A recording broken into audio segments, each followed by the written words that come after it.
Buenas tardes a todos. Nuevamente bienvenidos a este nuevo evento de Jus Verum, el segundo del año, como presentación, además de los otros eventos que Jus Verum ya tiene realizando, como el Seminario de Historia del Derecho en honor al profesor Carlos Ramos Núñez. Y en esta oportunidad tenemos, pues, por segunda vez al profesor Francisco Pantigoso, quien gentilmente comparte sus conocimientos con los estudiantes y con el grupo de personas interesadas en esta sesión. Sin más, felicito nuevamente a los estudiantes de Jus Verum, agradezco al profesor Francisco Pantigoso y pues les dejo en el uso de la palabra a nuestro destacado profesional y en esta oportunidad doy por bienvenidos e inaugurados este segundo evento de Jus Verum. Muy bien, muchas gracias a ti, Hans, gran amigo, ¿no? Director académico del Departamento de Derecho. Quiero agradecer también al decano del Departamento de Derecho, o de la Facultad de Derecho, al doctor Oscar Zuma, a Ivonne Rodríguez también, ¿no? Vicepresidenta de Jus Verum. Para mí es un honor estar por segunda vez apoyando a este grupo de alumnos, ¿no? Que con tanto entusiasmo desarrollan la investigación en el derecho, que es un punto fundamental en la universidad, ¿no? La universidad no solamente es acopio de conocimientos, sino también fomentar la investigación, el análisis, la crítica, ¿no? Y eso destaca muchísimo la científica, y en ese orden de ideas es que viene esta segunda charla relacionada a los convenios para evitar doble tributación, ¿no? Voy a presentar un breve PowerPoint en donde lo que pretendo es, por el tiempo que se asigna, ir un poco al tema práctico, ¿no? ¿Cómo hay que entender, cómo hay que leer un convenio para evitar doble tributación? Porque quien entra a este rubro comprenderá que, y si ha entrado a la lectura de un convenio, no es tan fácil entender un convenio, ¿no? Si para uno que es abogado, imagínense, es complicado, es un tema que implica, ¿no? Conocimientos previos de interpretación de convenios. Imagínense el público que no tiene acceso, ¿no es cierto?, a una orientación, pero que tiene actividades, ¿no?, en donde puede aplicar convenios con los países con los cuales tenemos suscritos ellos. Indudablemente no van a aprovechar seguramente, o van a aprovechar de manera inadecuada, hasta con errores, ¿no?, los convenios. Entonces de eso se trata un poquito, ¿no?, apoyar en el entendimiento de esos instrumentos que tienen gran vigencia, porque como ustedes saben, en un mundo globalizado, el derecho internacional tributario, ¿no?, es un tema fundamental, junto con precio de transferencia, con subcapitalización, operaciones. Por favor, si pueden apagar sus micrófonos, Leonel.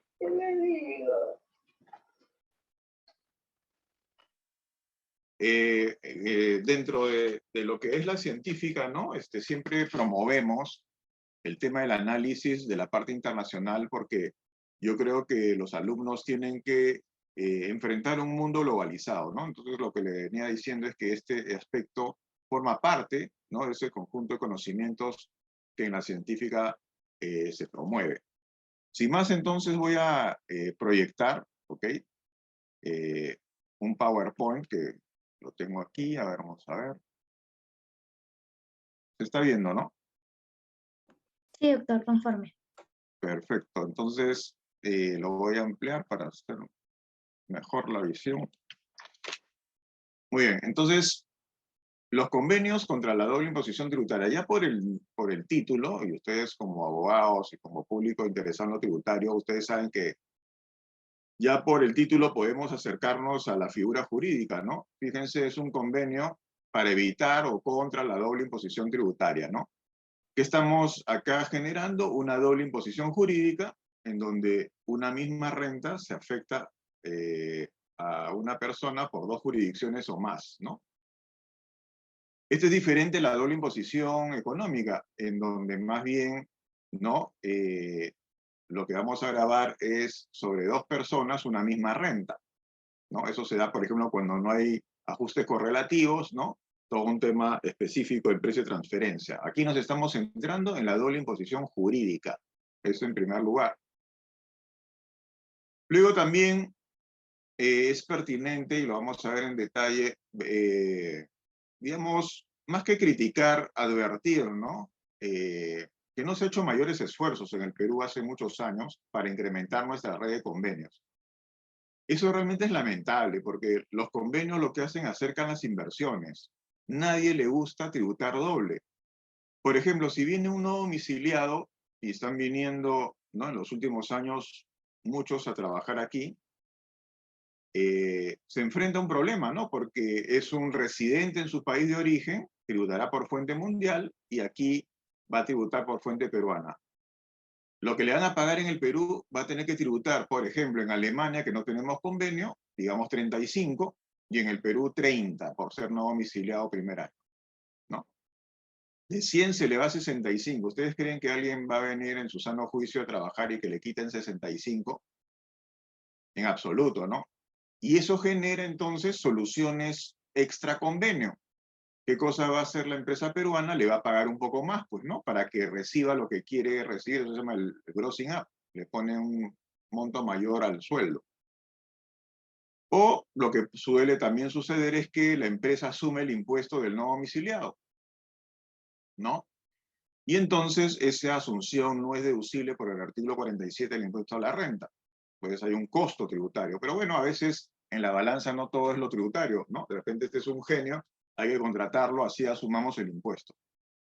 Pero queremos que eso no suceda, ¿no? ¿Y cómo no va a suceder? Cuando suscribimos un convenio para que no se tribute así doblemente, pues, en los dos países, ¿no? Porque no es equitativo, pues, para una persona que dos jurisdicciones estén detrás de la renta, ¿no? Hay un principio que no se puede tributar doble. Lamentablemente, cuando no hay convenios, puede suceder eso, ¿no? Entonces, forzamos figuras de grossing up o de asunción de impuestos. El problema viene porque existen criterios de vinculación que chocan, pues, ¿no? Hay nacionales que siguen, o sea, hay personas que siguen, perdón, el criterio de nacionalidad. Por ejemplo, un norteamericano, ahí donde esté, tiene que tributar al IRS, ¿no? Americano, que es la zona de allá. Pero de repente está, pues, en el Perú, que hay un criterio de fuente y domicilio a la vez, y tributará, pues, porque justamente choca Perú con su criterio de fuente de residencia con el criterio de nacionalidad. Ambos jalarán a sus jurisdicciones, ¿no? El impuesto a la renta sobre esa renta. De los criterios de vinculación más conocidos son estos, ¿no? Vamos a ver algunos casos en donde en la práctica sucede esa vinculación, ¿no? Que genera duplicidad de gravamen. La nacionalidad, los alcances, es que justamente todo nacional tributa al país donde es nacional. Los estadounidenses, típico caso, ¿no? Hay los filipinos, los asiáticos. En realidad, pocos países siguen en verdad este criterio, pero bueno, ya genera un problema, ¿no? Cuando choca con otros criterios. ¿Cómo se sustenta? Obviamente el nacional lo va a acreditar con su país, ¿no es cierto? En el país donde está trabajando, con seguramente su pasaporte, donde indica nacionalidad, ¿no? Esto implica también, ¿no? Una cultura tributaria por medio, porque se está confiando en que ese estadounidense, ahí donde esté, va a declarar, ¿no? Y es que es así, el americano tiene otro chip, ¿no? Por eso se quiere el criterio de nacionalidad. Imagínense un peruano siguiendo este criterio. Ahí donde está el norteamericano, se acerca y paga con, no quiero decir con alegría, pero de manera, ¿no? Responsable y no resignada el impuesto a la renta, porque sabe que eso se va a invertir bien, pues, algo que no sucede en nuestro país. Por eso se sigue este criterio de nacionalidad, ellos van a pagar, de todas maneras se van a acercar a pagar. Bueno, los inconvenientes del criterio de nacionalidad, ¿no? Estamos, acuérdense, viendo los criterios de vinculación. Los inconvenientes es que es solo aplicable a las personas naturales. Las jurídicas no se puede decir que es nacional, ¿no? Genera conflictos entre estados, por supuesto, porque el criterio de nacionalidad choca con los demás, ¿no? De vinculación. Y la planificación es relativamente sencilla. Claro, si uno no quiere seguir este criterio, renuncia a su nacionalidad, ¿no? Hay todo un procedimiento para ello. El segundo criterio que tenemos también acá en el Perú, residencia o domicilio, ¿no? Residencia es prácticamente un sinónimo de domicilio, aunque tiene algunas características muy finas que sería largo en este momento mencionar. Digamos que es ahorita, para efectos de esta presentación, es un sinónimo de domicilio. El estado de residencia, entonces, donde está, ¿no?, domiciliando esta persona, va a estar detrás de la renta. En el caso de las personas naturales, acuérdense, artículo 6 del impuesto a la renta peruano, es el lugar de la residencia habitual, ¿no?, permanente. Es decir, coincide con el tema o término civil. En el caso de las personas jurídicas, ¿cómo se determina la residencia? En el lugar de la Constitución, y así también lo señala la norma tributaria, ¿no?, artículo 6, cuando se mencionan quiénes son contribuyentes. Pero hay una fineza también en residencia. Es residente una persona, ¿no?, donde esté la administración efectiva. A ver, ¿cómo es esto? Una sucursal inglesa en el Perú es también residente inglés. ¿Por qué? Porque la matriz está en Inglaterra. ¿Me entienden? Entonces, digamos, esta empresa sucursal peruana, fíjense lo interesante, va a aprovechar la red de convenios con Inglaterra, porque también es un residente inglés. ¿Ok? Y acuérdense que los convenios se aplican a los residentes de los países en los cuales, con los cuales se tiene suscrito convenios, ¿no? El criterio más común, y obviamente vinculado a los países que somos receptores de capital, es el de la fuente, pues el criterio de vinculación, ¿no? La fuente, ¿qué cosa es? Hay unos alcances que han ido en degradé, ¿no? O sea, siempre hemos pensado la fuente, el lugar donde se ha constituido, ¿no?, una empresa, donde se ha colocado un capital, ¿no?, donde se alquila un inmueble, ¿no?, donde se presta el servicio. Esa es la primera idea de fuente, territorio, ¿no? Pero la fuente ha ido aumentando otras definiciones, ¿no?, considerando otras definiciones en la ley del impuesto a la renta. Por ejemplo, recuerden, artículo 9, inciso I, J, ¿no? Fuente peruana donde se utiliza económicamente el servicio digital, donde se utiliza la asistencia técnica, ¿no? ¿Recuerdan eso?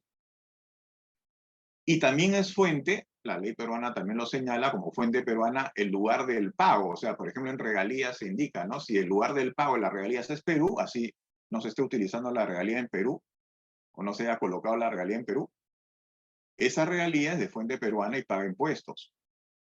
¿Ok? Si nosotros esto lo contrastamos con el IGB, vemos que impuesto a la renta tímidamente ha ido avanzando en una definición de fuente más extensa, ¿no?, pero para ciertos supuestos.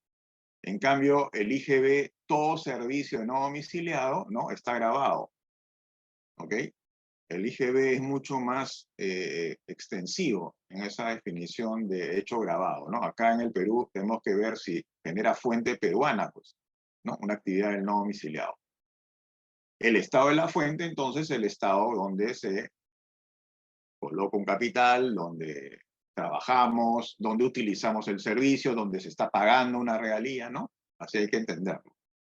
Los convenios hablan entonces de estado, donde está el estado de la fuente y el estado de residencia. Es alemán el ejemplo que dijimos, el estado de residencia es Alemania, el estado de la fuente es donde está trabajando ese alemán, que es Perú, ¿no? Entonces, siempre hablamos de estados que están detrás de la renta y que generan el conflicto, pues, de la doble imposición. Entonces, estos convenios buscan, en términos breves y sencillos, eliminar esa duplicidad de gravamen que, digamos, la teoría lo combate, ¿no? En la práctica, pues, se da, porque no tenemos convenios con todo el mundo, ¿no? Y vamos a seguir teniendo problemas ante una inacción, pues, en realidad de torretable, ¿no? Es impensable. Ahorita vamos a ver la lista, es ridícula, por decirlo en términos coloquiales. Comparada, por ejemplo, con, digamos, países vecinos, ¿no? Mismo Chile, Brasil, en Sudamérica, Argentina, más de 40, 50 países con convenio con los estados referidos, ¿no? Y eso habla mucho del interés, ¿no es cierto?, de globalizar las cosas, de generar inversión, ¿no?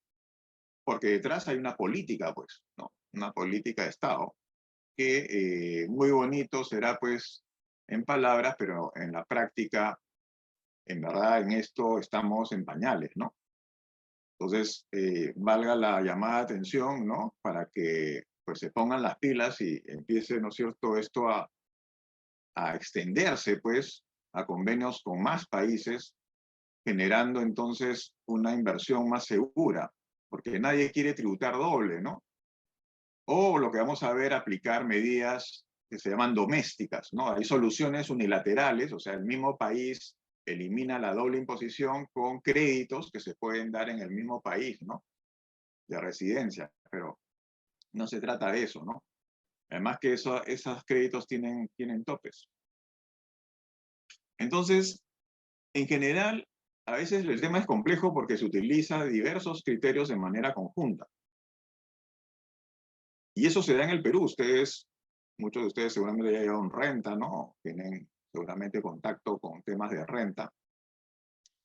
Si repasan el artículo 6, ¿qué te dice? El domiciliado tributa por fuente mundial, o sea, peruana y fuente extranjera, ¿no? Y el no domiciliado, ¿cómo tributa? Por solamente fuente peruana. Entonces nosotros mezclamos criterio de la residencia o domicilio con la fuente, ¿no? Nosotros tenemos un mixto.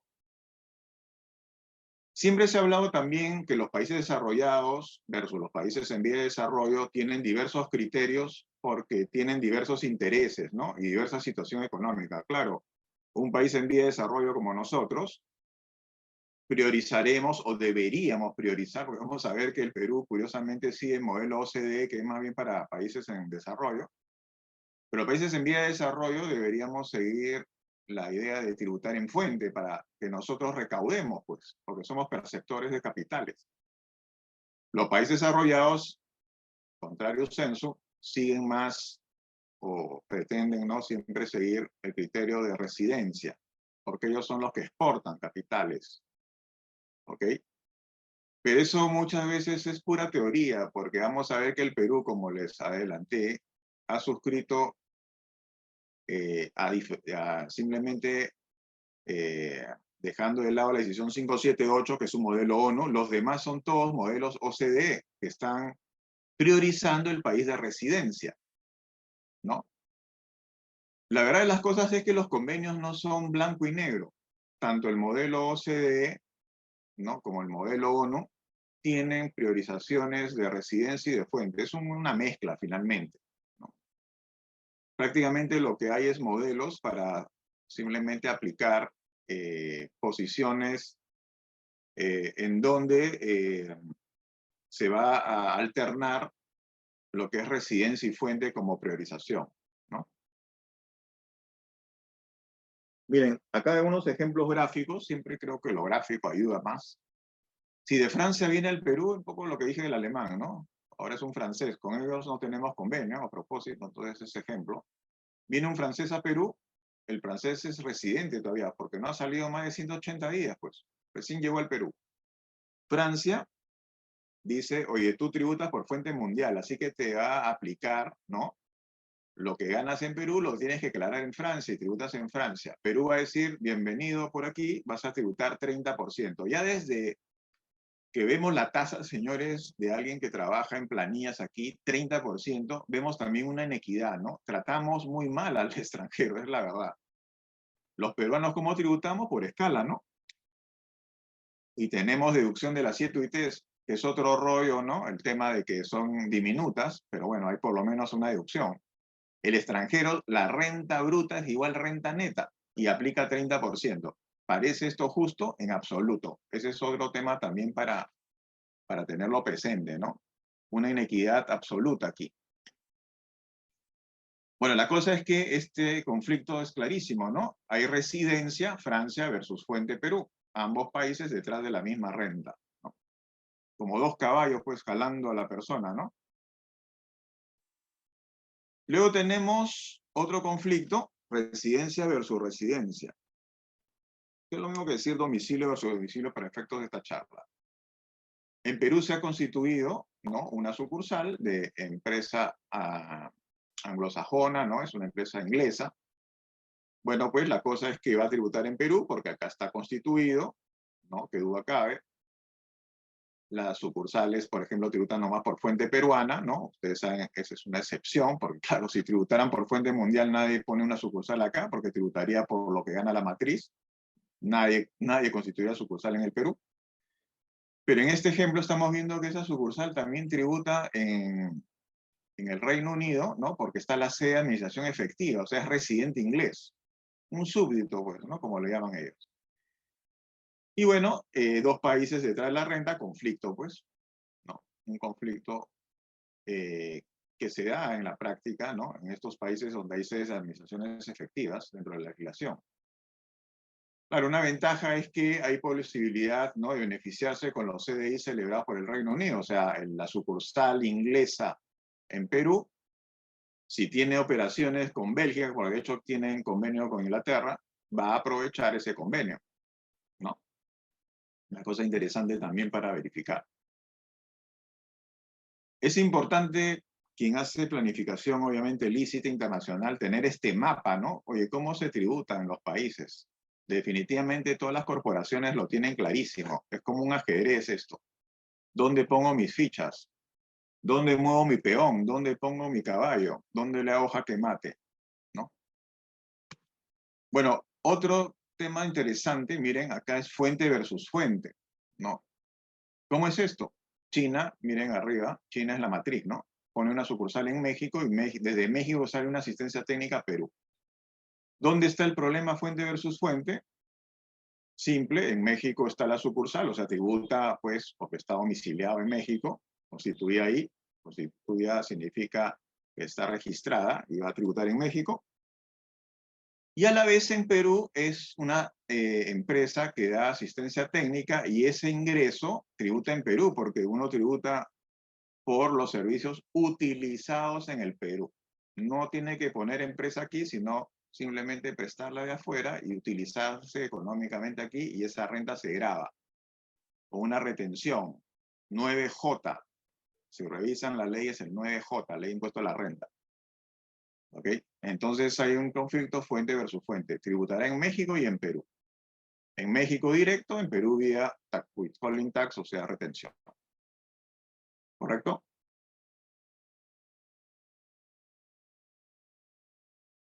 Entonces, la doble imposición, el doble gravamen, como quieran decirlo, en su definición simple es que dos o más países están detrás de la misma renta. Es una doble imposición jurídica, no económica, señores. No, si queremos ser finos, hay una doble imposición económica que tiene que ver con precio de transferencia. Es cuando no se ajusta de manera correlativa, no ajusto sino solamente al vendedor y el comprador, nos olvidamos. Si ajusto correlativamente, ya no se graba dos veces. Claro, señores, porque si me ajustaron en Chile, por ejemplo, una exportación de 100 a 120, y si el costo en Perú de esa exportación, el Perú es el importador, ¿no? No lo ajusto de menos 100 a menos 120, ¿qué va a pasar? Si me quedo con el menos 100, cuando venda el peruano tiene más ingreso, pues, ¿no? Se le graba más porque el gap va a ser mayor. Pero ese es otro rollo, eso es un tema de la doble imposición económica, ¿no? El problema es que hay utilización de diversos criterios de vinculación, lo hemos visto. Eso genera la doble imposición, pues. Cada país tiene su criterio y su criterio choca. ¿Y quién es el perjudicado? El pobre contribuyente, ¿no? Doble imposición jurídica y doble imposición económica. Tenerlo presente. La doble imposición jurídica, entonces, se da en cabeza del mismo contribuyente. Este francés, ¿no? Que hemos dicho que viene a Perú, va a tener que pagar. En Francia más o menos es 33 a 35%, de acuerdo a escala, y en Perú 30%. Acá no hay escala para los no domiciliados. De frente a la guillotina, 30% y ni siquiera deducción. Tema también controversial, ¿no? Que hasta el momento no se corrige. Yo creo que no se puede tratar y desigual a los iguales. ¿Acaso un extranjero que viene no es igual a un peruano? Algunos dirán, claro, pero está aprovechando, ¿no?, los beneficios en el Perú, etcétera. Yo creo que hay bastante tema hasta constitucional, ¿no?, de por medio. Es interesante, inclusive para un trabajo, ¿no? Les sugiero que investiguen un poco. La doble imposición económica es en cabeza de contribuyentes distintos, hemos dicho, es para precios de transferencia. Se da, por ejemplo, cuando hay transferencias, ¿no? Por ventas entre partes vinculadas, ¿no? Cuando no hay ajuste correlativo, pues, ¿no? Cuando no se ajustan ambos países. Y el ajuste correlativo, acuérdense que está en el artículo 9 de los convenios OCDE, ¿no? En el segundo párrafo, porque tiene que, para darse el ajuste correlativo, lo dice el reglamento de renta peruano, tiene que aprobarse el ajuste en un convenio, ¿no? Por ejemplo, Perú-Chile, por ejemplo, en el artículo 9, si revisan, segundo párrafo, permite el ajuste correlativo. Bueno, la consecuencia de la doble imposición, nada buena, ¿no? Obviamente, hay una carga fiscal excesiva. El contribuyente paga doblemente, pues, ¿no? En los ejemplos que hemos visto. Frena el desarrollo y las inversiones extranjeras. Claro, porque nadie quiere invertir en un país que le va a cobrar y su país de origen también. Y ante esa carga enorme se busca lo que se llama el treaty shopping, ¿no? Que es una situación de ilusión. Ustedes saben que el treaty shopping es un término irónico, ¿no? De ir de compras por los convenios. O sea, acá un tercero inversionista va a poner una empresa interpuesta, ¿no? En un país donde existe un convenio con el cual él no participa, ¿no? Entonces utiliza empresas trampolines, ¿no? Y eso se llama elusión fiscal, buscar entonces estrategias agresivas para pagar menos impuestos, ¿no? Pero eso fomenta pues la doble imposición. Una cosa interesante es que si no hay convenios, que son medidas bilaterales o plurilaterales, existe una medida unilateral, también llamada una medida doméstica, ¿no? Para evitar la doble imposición. Claro, señores, el artículo 88E, inciso E, ¿no? De la Ley de Impuesto a la Renta, menciona la posibilidad de deducir un crédito, ¿no? En el impuesto a la renta peruano por las rentas, por los impuestos por rentas de fuente extranjera. O sea, por ejemplo, si uno tiene alquileres en Alemania que han pagado impuestos, ¿no? Y acá, como tributamos por fuente mundial, también se graban, lo que me han retenido en Alemania lo puedes contar. Pero hay un tope, que es la tasa media. ¿Okay? No se puede pagar no se puede aplicar el 100% de lo que te han retenido en Alemania, en el ejemplo. Supongamos pagaste 90, con la tasa media te sale 70, los 20 no se pueden acreditar y será un gasto no deducible. ¿Okay? Para aplicar este artículo 88 nos tenemos que ir en concordancia con el artículo 58, pero del reglamento de la Ley de Impuesto a la Renta. Para efectos del crédito, ¿no? Se tendrá en cuenta, uno, el crédito se considera por todo impuesto abonado en el exterior que incida sobre las rentas consideradas como gravadas por la ley. Perfecto, ¿no? Entonces vamos a aplicar por las rentas de afuera un crédito. Segundo, los impuestos pagados en el extranjero, cualquiera fuese su denominación, o sea, podemos llamar afuera impuesto a las ganancias, impuesto a los réditos, ¿no? Etcétera, deben reunir las características propias de la imposición a la renta. El nombre es lo de menos, ¿no? Lo que importa es la naturaleza de este tributo. Y el crédito solo procederá cuando se acredite, acá es un tema de prueba, acreditación, el pago del impuesto a la renta en el extranjero. Y ese es el problema, pues, porque a veces se paga en bloque afuera una serie de retenciones. Entonces tenemos que buscar seguramente un informe de un tributarista, de un contador, ¿no? Que acredite que el alquiler en Alemania del peruano, ¿no? Es esta parte de la retención global, ¿no? Para efectos de que haya una acreditación fehaciente. Los problemas de esta medida unilateral es que es solo respecto de impuestos que gravan rentas de fuente extranjera. No reconoce también un crédito indirecto tratándose de dividendos. Y uno de los problemas que uno ve en la práctica es que es imposible pues, de controlar la cuantía de los impuestos en el tercer estado donde se encuentra ubicada la fuente generadora de renta. Por este tema, pues, que uno declara en los formularios retenciones en bloque, ¿no? En mi estudio ha sucedido casos así, entonces hemos pedido que haya un informe con firma legalizada, protocolizado, ¿no? Por consulado, etcétera. Y el tema era no poca plata, para que se acredite que hubo una retención afuera, ¿no? Respecto de una operación X, correspondiente a un nacional peruano. Él quería pasar el crédito, no quería perder eso, pero necesitaba, pues, probarlo, ¿no? La norma no te da salidas, uno tiene que ser creativo en esta vida, ¿no? Y pensar si lo que uno está haciendo, mañana soporta una fiscalización de SUNAT. Bueno, miren, la lista pues es vergonzosa, ¿no? Ni siquiera les puedo pasar 2 páginas, o sea, ahí termina. Brasil, Canadá, Chile empezó en el 2005, luego México, Portugal, Suiza, Corea del Sur hace unos años atrás. Japón es este año recién la vigencia y la comunidad andina, las banderitas se han ido reduciendo, ¿no? Es Colombia, Ecuador y Bolivia, Chile se fue hace tiempo, Venezuela, ni qué decir, ¿no? Es la decisión 578 de la CAN, ¿no? Ya no se llama Pacto Andino, ahora se llama Comunidad Andina de Naciones, ¿no? Cuya sede está en Lima, la sede central, este edificio en Aramburu con la vía expresa, ¿no? Pero fíjense, una lista diminuta, ¿no? Si estamos hablando de Comunidad Andina, son 3 países, ¿no? Sumen los demás, salen 11, ¿no? ¿De qué trata un convenio? El convenio, en realidad, una cosa importante es que el convenio no obliga, o sea, si hay un convenio, yo tengo una operación con Chile, yo no tengo por qué obligatoriamente aplicar convenio. Además, una cosa, señores, antes de pasar a lo que viene, los convenios tienen un tema bastante delicado, que es que hay que acreditar la residencia de la otra parte. Ejemplo, si queremos, por ejemplo, retener algo a un brasilero con los beneficios del convenio, el brasilero me tiene que dar un certificado de residencia.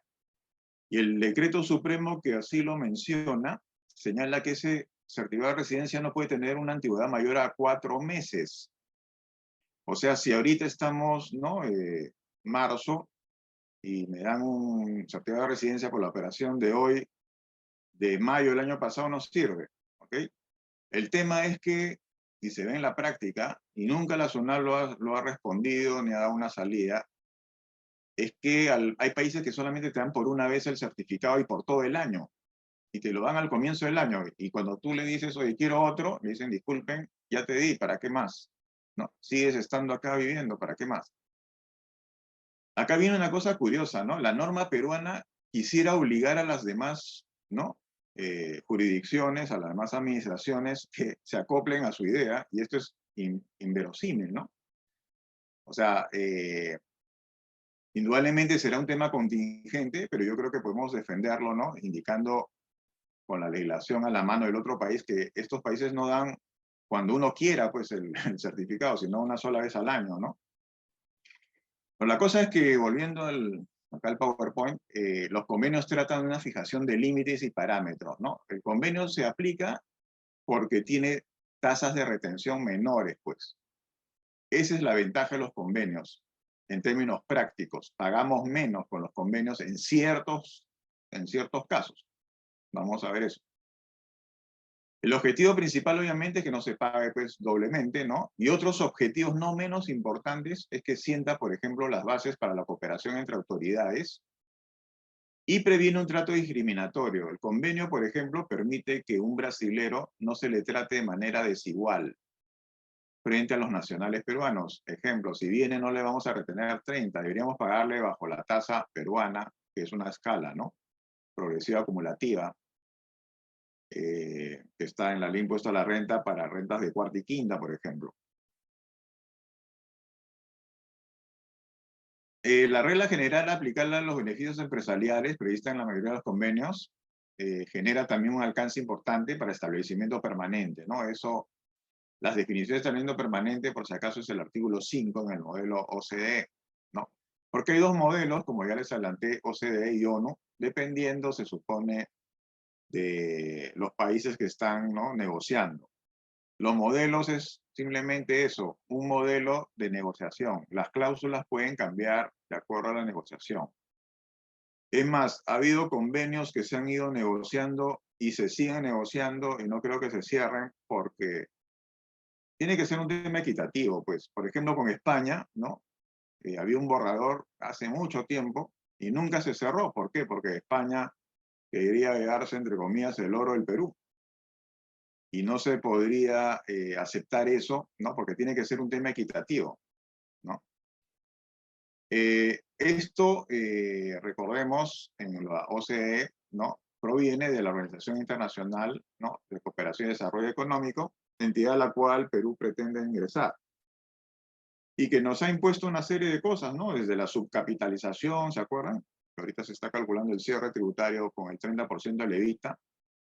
Ella impone BEPS y condiciones internacionales que un país adscrito a ella tendría que a ojos cerrados cumplir, y eso también es un tema también de discusión, porque la realidad peruana es distinta a la del primer mundo, pues, donde la OCDE pretende a todos encasillar, ¿no? Bueno, el modelo OCDE, pues, es un CDI, se supone, entre comillas, entre países desarrollados, y el modelo ONU está redactado para utilizarse entre países desarrollados y países en vía de desarrollo, ¿no? Las principales diferencias están en servicios, en las regalías, en una definición más amplia de regalías en el convenio OCDE, por ejemplo. Bueno, voy a pasar esto de la historia de la OCDE y vamos de frente a las reglas a considerar. Lo que pasa es que aquí he pretendido poner 3 reglas importantísimas para entender los convenios. Sin estas reglas, en verdad, estamos un poco perdidos. Los CDIs limitan la aplicación de la legislación interna de los estados. O sea, un CDI nunca, ojo, nunca va a crear un nuevo derecho, una nueva figura sobre la cual se grave, ¿no es cierto?, con el impuesto a la renta. Por ejemplo, si las regalías no se grabaran en el Perú y en el CDI un artículo sobre regalías, no significa que ahora se está imponiendo las regalías en el Perú. Lo que marca, como está puesto en el punto final, el punto de partida es siempre la legislación interna. ¿Ok? Y solo limitan la aplicación práctica, claro, porque lo que hacen es cambian, por ejemplo, las tasas de withholding tax o de retenciones, ¿no? Caso típico, adelantando un poquito, regalías. Regalías para el convenio es retención de 15. Si nos vamos al 56 del impuesto a la renta es 30, ¿no? Es una tasa bien alta, pero la regalía es la mitad. O sea, cuando hay un tema de regalías, a ojos cerrados ustedes deben acordarse, convenio, apliquemos convenio. Porque la retención es la mitad, pues, ¿no? Y es totalmente beneficioso. Un CDI puede imponer limitaciones tanto en el estado de la fuente como el de la residencia, ¿no? Limitaciones en las tasas. Luego también un tema importante es que los términos que se utilizan en el CDI no se deben confundir con los que están recogidos en la legislación. Por ejemplo, el regalías. La regalía se define en el Perú en el artículo 27, ¿no? La ley impuesto a la renta, pero fíjense abajo, la regalía en el convenio con Chile. Al perro le podemos llamar gato, ¿no? Al caballo le llamamos ratón, ¿no? Porque fíjense, ustedes, la mayoría seguro que me escuchan son abogados, las cantidades de cualquier clase pagadas por el uso o el derecho al uso de equipos industriales, comerciales o científicos, ¿no? Definido como regalías un tema que más bien es alquiler, ¿ok? Porque las regalías ustedes saben que es un pago por intangibles, ¿no? Artículo 12, numeral 3. ¿Se dan cuenta? La regalía existe, perfecto, pero se puede redefinir. ¿Ya? No se está creando un nuevo supuesto grabado porque la regalía existe en el Perú, pero sí se puede redefinir. Eso es lo que quiere decir este punto 2. En el de Brasil, acá ya es recontra agresivo. Las regalías, miren, eso está en el protocolo numeral 4, o párrafo 4, se pueden entender como pagos percibidos por cualquier servicio, prestación de servicios técnicos, asistencia técnica, digitales y empresariales. En realidad, más fácil incluir las consultorías hubiera sido que dijeran, oye, todos los servicios, ¿no? Todos los servicios con Brasil, ¿no? Un servicio que se preste Brasil a Perú o viceversa, ¿no? Se asimila al concepto de regalía. O sea, la retención es 15. Maravilloso. Si es que, por ejemplo, tenemos consultorías con Brasil, porque las consultorías es 30 y con la regalía es 15, ¿no? Asistencia técnica, repasemos, es 15, está igual, no es inocuo, ¿no? Servicios digitales, maravilloso, eso es 30 y con la regalía es 15 por convenio. ¿Mm? Servicios técnicos, eso sí es 30 y también beneficia el convenio con 15 de regalías. Pero las regalías no son servicios, pues, de este tipo, ¿no? En la definición, digamos, nacional del 27, ¿no? El 27 le ha impuesto la renta. Entonces, volvemos al tema de que la segunda regla es que se pueden redefinir los conceptos. Otro punto crucial es, oye, ¿cómo entendemos la redacción de los convenios? Cuando ustedes han leído, seguramente les pareció un poco chino, ¿no? Generalmente esto define los supuestos grabados del 6 al 22, en un modelo CDI, OCDE, ¿no? Lo que pasa es que hay una distribución de competencias fiscales y esto nos lleva a dos reglas, la de exclusividad y compartimiento, o la regla de competencia exclusiva o compartida. Competencia exclusiva es cuando hay, ¿no?, un solo país que grava, o sea, hay una regla de exención. Y compartida, también se le llama en la doctrina la regla de crédito, o sea, un país grava y lo que ha grabado el otro país lo descuenta. En ambas soluciones, grabar un solo país y el otro no, exención. Crédito, se paga en un país y lo que se pagó lo aplicas en el otro lado como crédito, igualito que el 88 que hemos visto, ¿no?, regla de crédito. Ambas son soluciones para evitar la doble imposición, ¿no?, lógicamente. Entonces, los artículos se reparten estas atribuciones de competencia, o son reglas de exclusión o de compartición. ¿Y cómo encontramos esto? Con un truquito, se podría decir. La competencia exclusiva es cuando los términos en los convenios dicen solo puede o solo podrá. Fíjense ahí en el ejemplo. Los dividendos solo serán gravables por el país miembro donde estuviera domiciliada la empresa que los distribuye. Es un solo. Por ejemplo, decisión 578 Pacto Andino, ¿no? O ahorita CAN. Los dividendos solo serán gravables por el país miembro, digamos Bolivia, donde estuviera domiciliada la empresa que los distribuye. ¿Dónde se va a grabar? En Bolivia, y en el otro país, como es una regla de solo, ¿no?, en el Perú no se graban, está inafecto. Así tenemos que interpretar cuando dice solo. Solo significa que se graba en un país y en el otro se exenta o se inafecta. Otro ejemplo, los beneficios de una empresa de un Estado contratante procedentes de la explotación de naves, aeronaves o vehículos de transporte terrestre en tráfico internacional solo pueden someterse a imposición en ese Estado. Siempre tenemos que reemplazar Estado contratante y el otro Estado contratante, ¿no?, en los nombres. Entonces aquí también se graba en un país y en el otro no. La segunda regla es para la regla de crédito competencia compartida. Ahí ya no es un solo puede o solo podrá, sino simplemente el término es puede o podrá. Fíjense abajo. Las rentas que un residente de un Estado contratante obtenga de bienes inmuebles situados en el otro Estado contratante pueden someterse a imposición en ese otro Estado. Perú, Canadá, ¿no? Artículo 6. O sea, por ejemplo, un peruano tiene un alquiler en Canadá, Estado contratante, es Perú, situados en el otro Estado contratante, es Canadá, pueden someterse a imposición en ese otro Estado en Canadá. O sea, se graba en Canadá y lo que has pagado en Canadá, ¿qué pasa en el Perú? Lo tomas como crédito. Porque la regla es un puede o podrá, regla de crédito. ¿Estamos?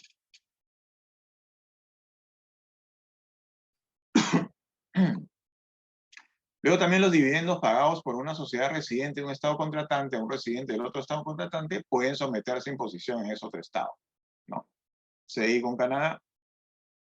Los dividendos pagados por una sociedad residente de un Estado contratante, Canadá, un residente del otro Estado contratante, Perú, pueden someterse a imposición en ese otro Estado, en Perú. Y lo que pasa en Perú lo puedes tomar como crédito en el otro, que es Canadá.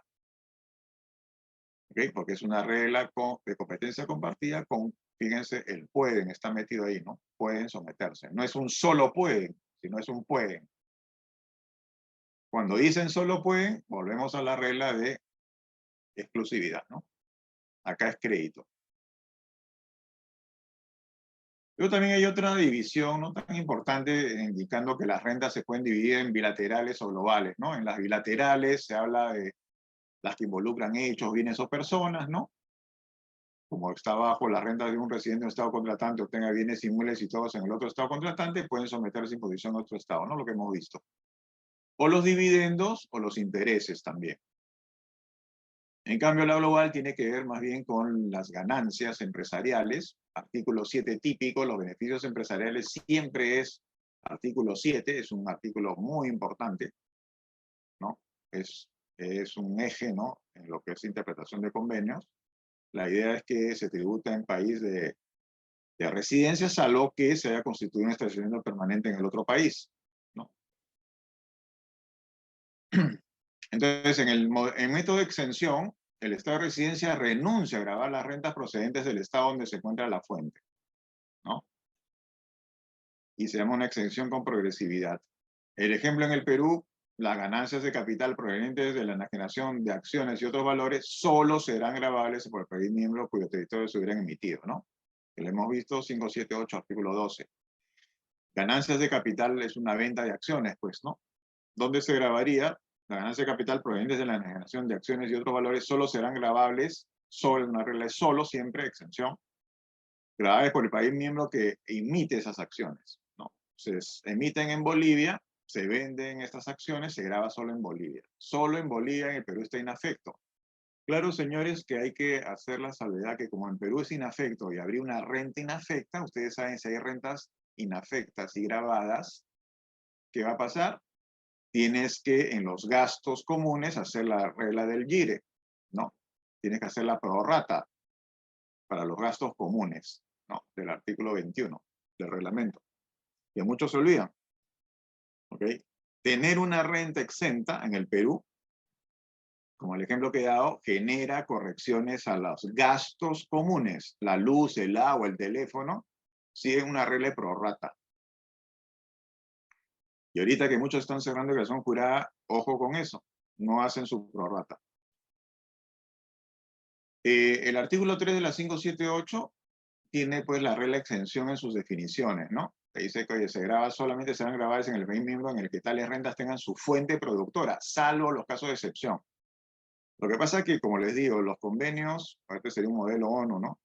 No son blanco y negro, pues priorizan en este caso, grabar en fuente, pero también en residencia se puede grabar, hay excepciones. El problema, y esta es una cerecita que siempre se busca el pastel, ¿no? Es que puede haber un inconveniente en la recaudación, me refiero, ¿no? Porque puede haber un fenómeno de la doble no imposición. Claro, si grabas en fuente y no en residencia, cuando vas a fuente, oh sorpresa, en fuente, por ejemplo, eso sucedió acá, ¿no? En la venta de acciones a través de la Bolsa de Valores de Lima antes del 31 del 12 del 2009. Eso no estaba grabado. Entonces, en teoría estaría grabado en fuente, pero hay una ley, en este caso para la venta de acciones, que no graba esa renta. Entonces se da el fenómeno de la doble no imposición. No se graba ni en fuente ni en residencia. El método del crédito es que el estado de residencia rebaja el impuesto del contribuyente considerando como crédito aquel que ha sido pagado en el estado de la fuente, ¿no? Lo que pagas en fuente lo descuentas en residencia. Según el CDE celebrado con Chile, por ejemplo, los intereses pueden someterse a imposición en el estado de residencia y en el estado de la fuente. Pero en este caso, cuando se graban en fuente, por ejemplo, si pagas intereses de Perú, ¿no? Tú tienes que retener al no domiciliado, pues, no. La retención de intereses, ¿cuánto es? 5%. El convenio con Chile te habla de 15%. Ni loco, pues, vas a aplicar el convenio. La tasa es mayor, pues, que el 5%, ¿no? Ese es un ejemplo claro en que el convenio no es aplicable, pues. Claro que lo puedes aplicar si quieres dejar mayor recaudación, pero obviamente en términos normales, la gente busca, ¿no? La economía, ¿no? La tasa menor que te da la ley y los convenios, ¿no? Entonces, en este caso, los intereses se graban con 15, son inocuos, pues no hay que aplicar convenios si la tasa de retención acá es menor, ¿no? Bueno, esta definición del crédito está, por ejemplo, en el artículo 23, numeral 2 del convenio Perú-Chile, ¿no? Siempre el artículo 23 nos habla de las reglas de crédito. Lo que pagas en un país, en el otro lo tomas como crédito. Luego tenemos ya la estructura básica de los CDS, ¿no? El artículo 1 y 2 dan las definiciones, pues el presente convenio se aplica a las personas residentes. Siempre los que residen están beneficiándose de un convenio. Es para los residentes en los países que han suscrito convenios, ¿no?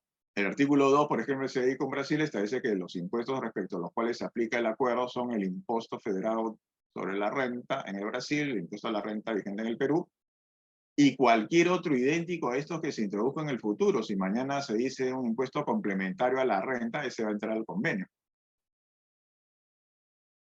Los artículos 3, 4 y 5, ¿no? Contienen definiciones de algunos términos y expresiones en el tratado, ¿no? Y ahí, por ejemplo, el artículo 3, numeral 2 de Chile, te dice para la aplicación del convenio por un Estado contratante en un momento dado, cualquier expresión no definida en el mismo convenio tendrá, a menos que de su contexto se infiera una interpretación contraria o diferente, el significado que en ese momento le atribuye a la legislación de ese Estado relativa a los impuestos que son objeto del convenio.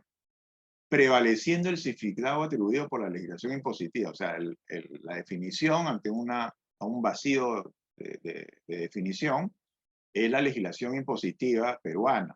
¿Okay? Esa es la que se tomaría como referencia. A los efectos del convenio, por ejemplo, el Brasil, ¿no? Artículo 4, la expresión residente en un Estado contratante significa toda persona que en virtud de la legislación de ese Estado esté sujeta a imposición en el mismo por razón de su domicilio, residencia, sede, dirección, lugar de constitución o cualquier otro criterio de naturaleza análoga. Una cosa curiosa, cuando estaba en Europa, justo un profesor mencionaba, allá ustedes saben que las personas pueden vivir en Francia, pero todas las mañanas se van a España, o si están en la frontera, todo es cerquita, ¿no? Entonces, ¿cuál es su domicilio, ¿no? Para efectos de las rentas que percibe. Y había una sentencia del Tribunal Europeo que decía, vamos a hacer lo siguiente, vamos a abrir un cajón en cada uno de los domicilios que tiene y vamos a contar cuántas medias tiene, ¿no? Y también otras prendas, obviamente. Donde hay más prendas es donde domicilia. Imagínense las soluciones que han tenido que llegar, ¿no? Cosas también hasta jocosas, ¿no? El capítulo segundo, continuando, tiene en el artículo 5 la definición de establecimiento permanente, ¿no? El Perú-Chile ha tenido y tiene, porque esto sigue vigente, una definición bien especial para el establecimiento permanente, o sea, la presencia de más de 183 días, como está puesto abajo, para lo que es control de alguna construcción, supervisión, ¿no? De alguna industria, etcétera. Eso genera establecimiento permanente, presencia de personas naturales, ¿no? Si ustedes recuerdan, esto que estaba en el Perú-Chile ya está dentro del reglamento de la ley de impuesto a la renta peruana, o sea, se aplica para cualquier país, ¿no? Una cosa interesante. Bueno, el reglamento de la ley de impuesto a la renta, artículo 3, no incluye la prestación de servicios. Sí se considerará un establecimiento permanente en el Perú de una empresa chilena, de acuerdo a lo que se dedica con Chile, por haber prestado servicios más de 183 días, ¿no? Lo que acabamos de decir. Y el Perú tiene derecho entonces a gravar la renta. La pregunta era, oye, ¿cómo vamos a grabar esa renta? Porque esto viene dado por el convenio, ¿no? Ahora está obviamente en la ley, la figura es distinta, pero cuando aplicábamos solamente el Perú-Chile, que esto era muy de Perú-Chile porque en otros convenios no aparecía, ¿cómo vamos a grabar esto? Vamos a hacerle retención, pago directo, se considera un nuevo contribuyente, ¿no? Entonces, lo que pasó, ¿no? Respecto a esos 183 días, es que salió el informe 39-2006 de la SUNAT, que es bien importante, y dijo lo siguiente, pues en caso se configure un establecimiento permanente en el Perú, con motivo de la prestación de servicios por una empresa chilena durante más de 183 días, de acuerdo a lo previsto en el CE con Chile, lo que acabamos de ver, ello implicará que tal establecimiento permanente lo sea también para efectos de nuestra legislación interna. Claro que esto ahorita ya quedó anticuado, ¿no? Porque la legislación interna ya recoge esos 183 días. Es más, ¿se acuerdan que hay un informe hace poquito de SUNAT que interpretó esos 183 días no a partir del 2019, sino corriendo desde atrás, lo cual para mí es retroactivo y totalmente ilegal, ¿no? Pero bueno, así interpretó el fisco. En virtud, ¿no? de ese informe, dicho establecimiento permanente, como está puesto abajo, deberá cumplir con las obligaciones sustanciales y formales pertinentes. Claro, es un domiciliado, pues, ¿no? Como cualquier empresa constituida aquí. Saca RUC, declara, paga directamente a SUNAT, no le retienen, pues, ¿no? Lleva libros contables, si hay ajustes por inflación, ajustará, etc. Luego también tenemos las reglas de distribución de competencia fiscal entre los estados, artículos 6 al 21. Beneficio empresarial, como les he dicho, es una piedra angular porque nos habla de los servicios empresariales.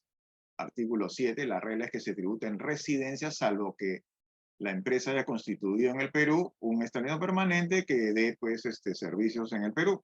Por lo tanto, es un domiciliado, no hay ningún problema ahí, ¿no?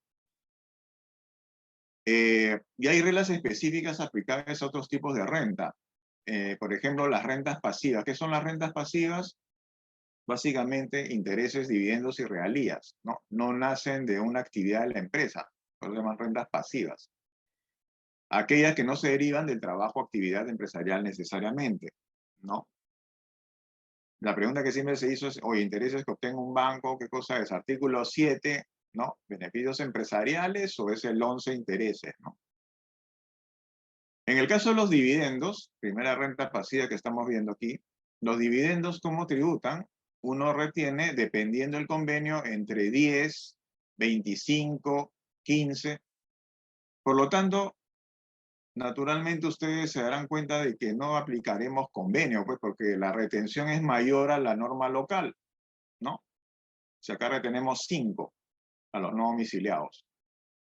Esa regla no ha cambiado. Entonces, como el convenio tiene una tasa de retención mayor, esto es inocuo, no se aplica. Y bueno, hay definiciones del convenio, ¿no? Respecto a los dividendos, ¿no? Bueno, ahí está, se quedó en el tiempo, ahora la retención es 5. Luego, tenemos también definiciones en la decisión 578, ¿no?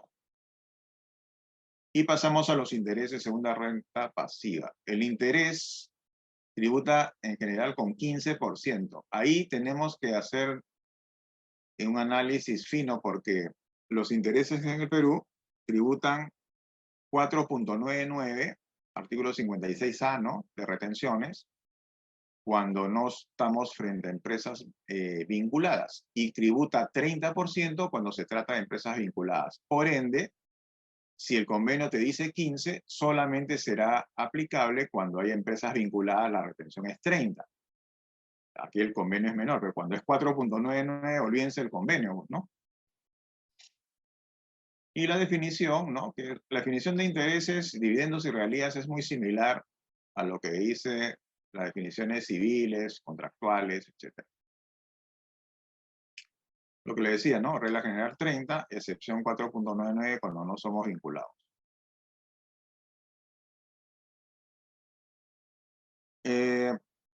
Luego tenemos las regalías. Las regalías, ¿cuánto dice el convenio? Ya hemos adelantado, es 15. A ojos cerrados. Siempre recuerden, regalías es la mitad, señores. En la ley peruana es 30. Regalías bajo convenio modelo OCDE es 15. ¿Ok? Además, una cosa interesante, las regalías, por ejemplo, con Brasil se extienden a los servicios, ¿se acuerdan? Las regalías con Chile se extienden también a arrendamientos. Todo está a 15. Y las definiciones, ¿no? En Brasil, ahí está lo que habíamos dicho, ¿no? Esta definición se extiende a los pagos percibidos por la prestación de servicios técnicos, asistencia técnica, digitales, empresariales, consultorías, o sea, todos. Algunos dijeron, ¿para qué hicieron esta lista de ejemplos si finalmente era mejor decir todos los servicios, ¿no? Más simple y directo. Pero no se olviden, con Brasil, los servicios se asimilan a regalías tasa 15. Ahí tendremos que ver de qué servicio estamos hablando. Digitales 30. De todas maneras, pues, aplicamos convenio. Consultorías es 30 también, pero asistencia técnica es 15, ¿no? Así que estamos igual, es inocuo ahí, ¿no? Y bueno, también las definiciones, esto voy a pasar porque, bueno, las definiciones son similares. En los convenios tenemos también siempre el tema controversial, que quién es el beneficiario efectivo, ¿no? Ha sido una difícil definición, pero bueno, las jurisprudencias y las aclaraciones de la OCDE es que el beneficiario efectivo es aquel que está finalmente oculto, ¿no? Ustedes saben que ahorita inclusive en el Perú hay declaración del beneficiario efectivo, ¿no? Que muchas veces es en la cadena de accionistas el que está bien oculto, bien atrás, pero que participa en las ganancias, ¿no? Bueno, no ha habido definiciones muy claras en, digamos, en las normas, no se ha querido esto aclarar a través de informes, etcétera, de la OCDE, ¿no? ¿Qué pasa con las ganancias de capital, otro tipo de renta? ¿Cómo se grava? Por ejemplo, esto con Canadá, ¿no?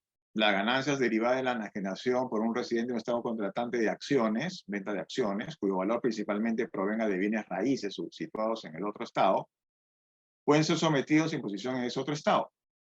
Ahí lo que hay que hacer es reemplazar, como les he dicho, estado contratante, ponerle el nombre del país y el otro estado es el otro país.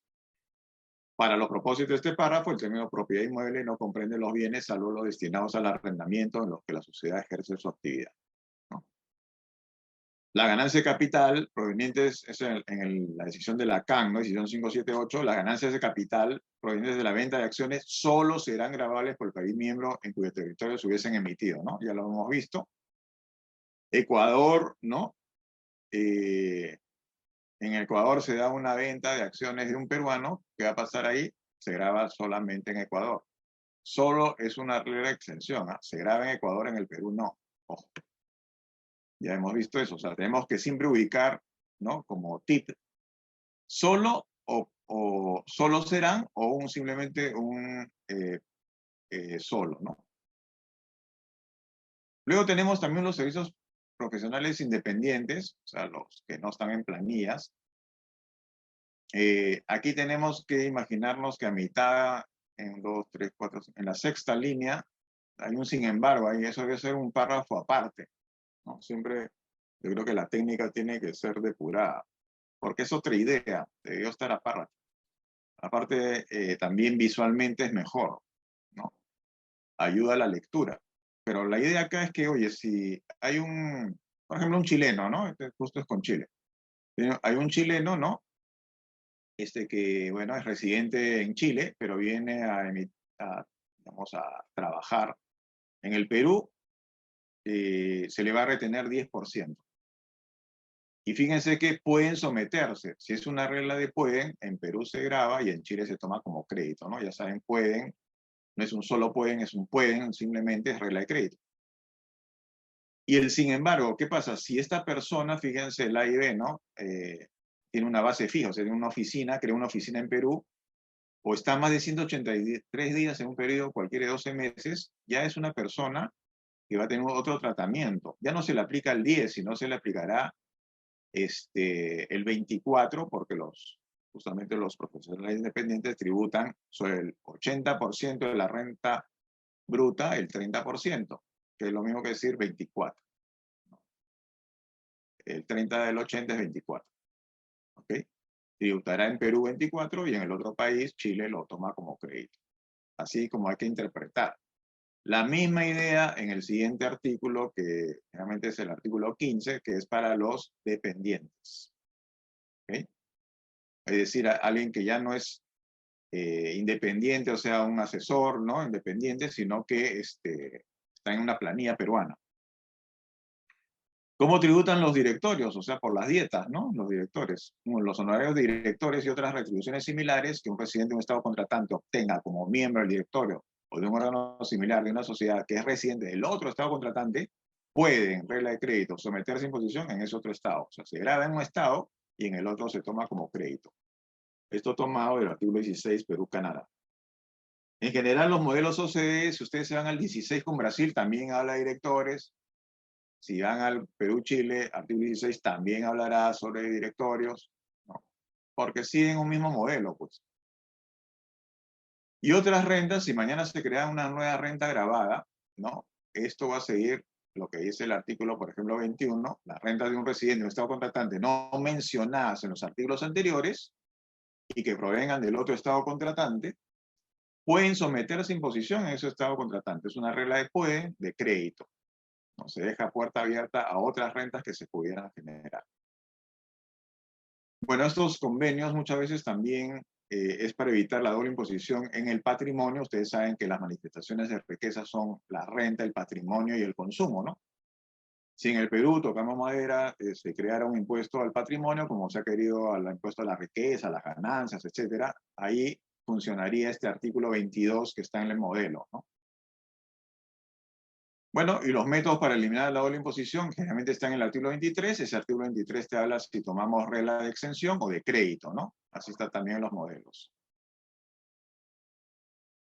Y entre el 24 y 29 son los otros artículos que no son, como les dije, menos importantes que los dedicados a evitar la doble imposición. Me refiero a los vinculados a la no discriminación. No puedes tratar al extranjero peor que el nacional. Procedimientos de acuerdo mutuo, ¿no? O sea, las digamos, entidades administradoras de los tributos pueden acordarse ciertos apoyos o acuerdos, ¿no? de fiscalización, de complementaria, y en ese sentido también va el intercambio informativo, ¿no? Por ejemplo, abajo tenemos los nacionales de un Estado contratante, artículo 23, numeral 1 del Perú-Brasil, no serán sometidos en el otro Estado a ninguna imposición o obligación relativa a la misma que no se exija, o que sean más gravosas que aquellas a las que están o pueden estar sometidos los nacionales de ese otro Estado, ¿no? Que se encuentren en las mismas condiciones. En realidad el convenio da un paso adelante, ¿no? En la no discriminación, porque la ley peruana discrimina, pues, ¿no? Basta comparar las tasas que tiene un no domiciliado. No sé si ustedes han tenido oportunidad, pero viene un extranjero y se le paga los cabellos. Cuando le dices, oye, te voy a retener 30, ni siquiera tienes deducción, ¿no? Cosa que también dentro de la misma línea de ideas, ¿no? Está en las 7 famosas UITs más 3 UITs en las rentas de trabajo, ¿no? Todo el mundo dice, oye, pero ¿y dónde está pues, los gastos de educación, la comida, vestido? Me pone 7 UITs en el año, es ridículo, ¿no? Además que yo puedo tener pues 5 hijos, una esposa que no trabaja frente a otro que es soltero y vive con sus padres. Todo es relativo. ¿Dónde está el principio de igualdad? ¿No? Tratar igual a los iguales y desigual a los desiguales. Eso desemboca en la capacidad contributiva, lo cual no se da. En la misma línea está esto. Pero la norma peruana tercamente sigue, ¿no? Violando inclusive la Constitución. Artículo 74, nunca se olviden de los principios, ¿no? El principio de igualdad es importantísimo. Y bueno, la entrada en vigor, generalmente, artículo 28 te dice de cuándo va a estar, ¿no es cierto?, vigente. Generalmente se aclara que la vigencia está al año siguiente de aprobado por los congresos respectivos, ¿no? Eso pasó con el de Japón, que este año está rigiendo, porque el año pasado, en el 2021, el Congreso peruano aprobó el convenio, pero no está inmediato en su vigencia, sino, ¿no? Al año siguiente, como está sucediendo, ¿no? Con el Perú-Japón. Pero fíjense, Perú-Japón es una isla, ¿no? Y bueno, geográficamente también, pero es una isla, me refiero en modo simplemente referencial, porque después de muchísimos años, ¿no? Un solo convenio está apareciendo en el escenario, ¿no? Cuando hace tiempo nuestros vecinos, como les dije, tienen una red enorme, pues que nos dan de palos, ¿no? Tienen 40, 50 convenios suscritos o más. Eso sería. En conclusión, señores, los convenios es un tema interesante que tenemos que tener en el radar. Cuando tengamos operaciones con los países que hemos dicho, ustedes pónganse a pensar, oye, ¿puedo aplicar el convenio? No, si me es beneficioso, ¿no? El convenio implica conocer las reglas, las 3 reglas que hemos dicho, ¿no? Las definiciones, la aplicación de las competencias, básicamente. Y dentro de eso, pues, tomar justamente, digamos, la medida que sea más beneficiosa para el contribuyente. No olvidar el tema formal, controversial, ¿no? Del certificado de residencia, que si bien es un tema formal, prácticamente es de fondo, porque no presenta certificado de residencia, tú no hubieras podido retener 15 en regalías, si no te da el brasilero el certificado de residencia, cuando lo quieres retener por regalías, ¿no? El problema es que, y eso es una pregunta, el que habla escribió en gestión eso y nunca se ha resuelto, oye, ¿qué pasa cuando te dan una sola vez y no te quieren dar más certificados? ¿No? ¿La ley peruana acaso se puede imponer sobre otras legislaciones? Obviamente que no, ¿no? Pero es una contingencia latente, ¿no? Como contingencia, por ejemplo, también es la tasa LIBOR. Ahorita está, ustedes saben, prácticamente moribunda, ¿no? Este año es el último año, se supone que la tasa LIBOR va a estar vigente, pero tenemos la tasa LIBOR, ¿no? En el artículo 26 de intereses presuntos. Tenemos también la tasa LIBOR en el artículo 56, ¿no? Etcétera. ¿Y dónde está entonces la diligencia del Estado por modificar las cosas, ¿no? O sea, vamos a tener un vacío serio, complejo, por justamente estas situaciones que la normativa, que no es corregida, está generando, ¿no? Eso sería un mensaje también importante. Muy bien, amigos, dejo el micro abierto, creo que dejo también a la mesa de dirección para que lo direccione a las preguntas que puedan ustedes generar, ¿no? Muchas gracias. Muchas gracias a usted, doctor Francisco Mantioso, por su relevante cátedra. Como usted bien dijo, vamos a proceder a aperturar por 10 minutos un espacio para que se puedan realizar cualquier interrogante que tengan los asistentes. Entonces, si alguno se anima, les vamos a dar la palabra, pueden aperturar su micrófono o en todo caso hacerlo mediante el chat de Zoom.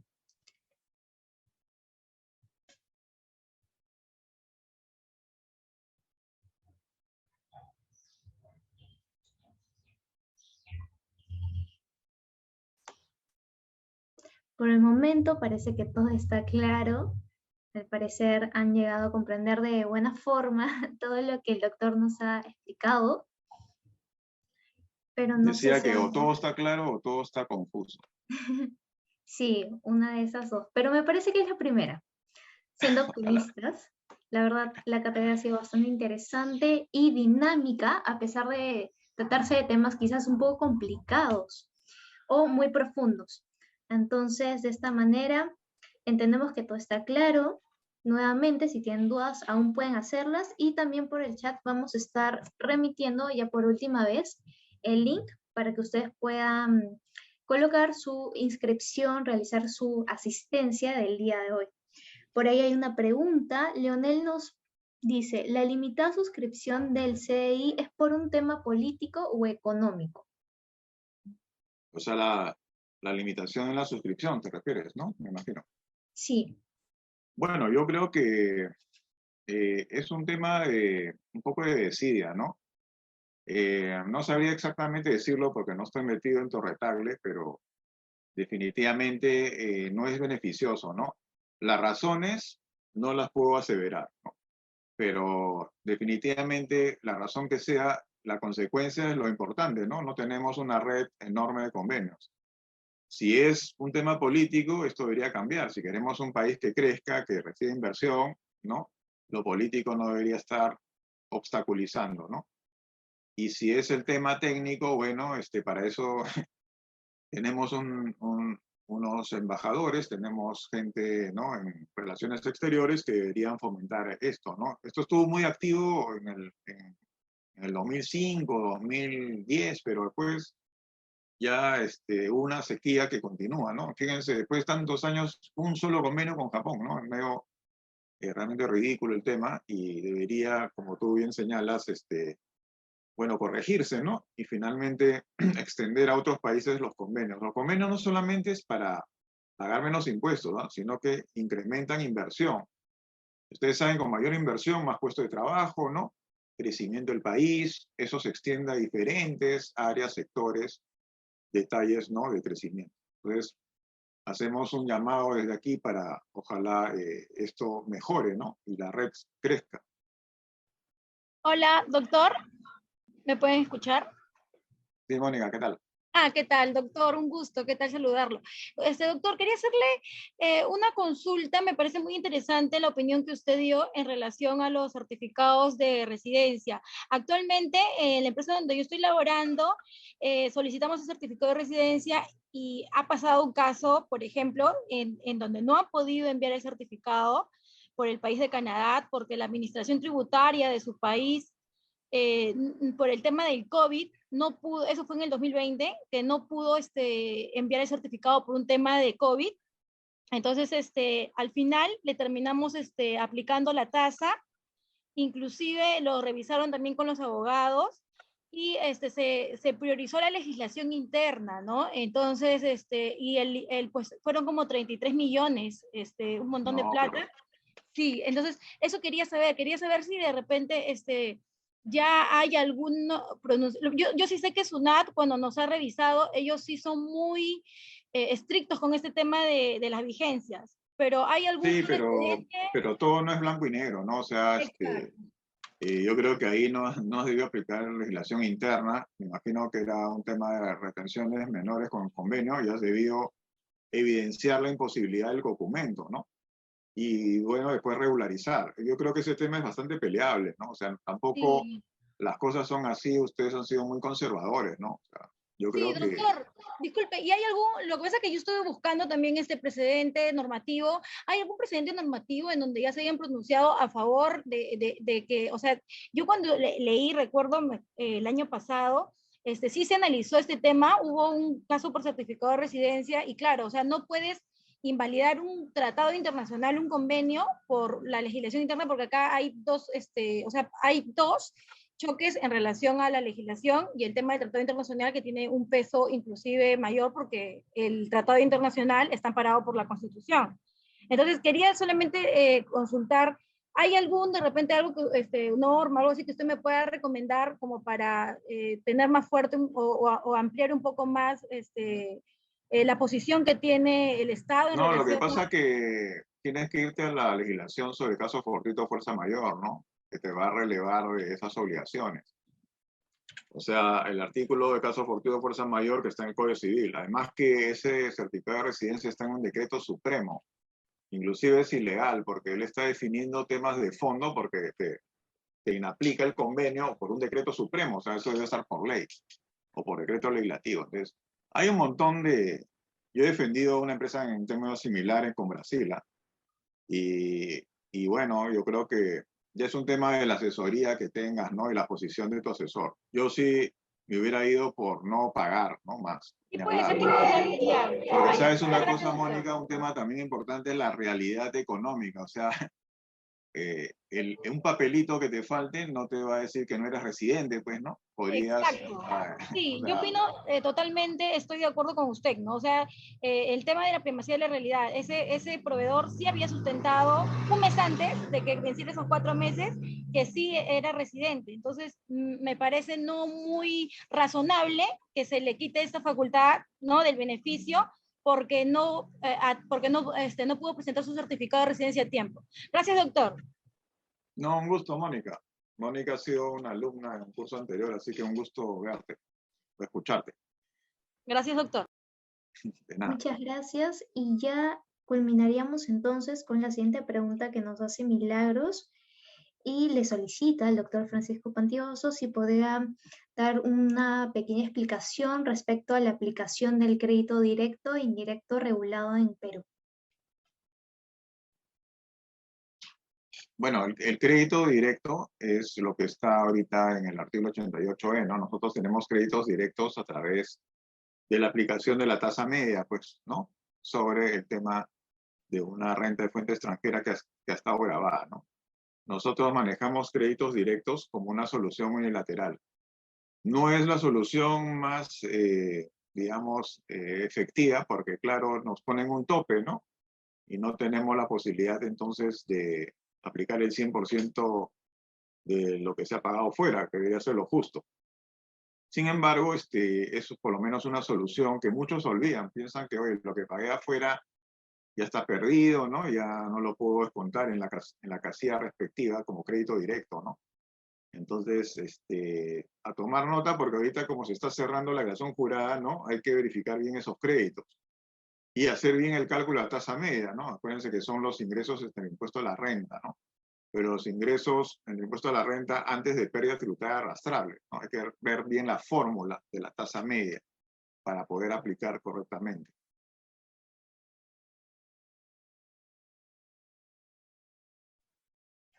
Listo, doctor. Muchas gracias.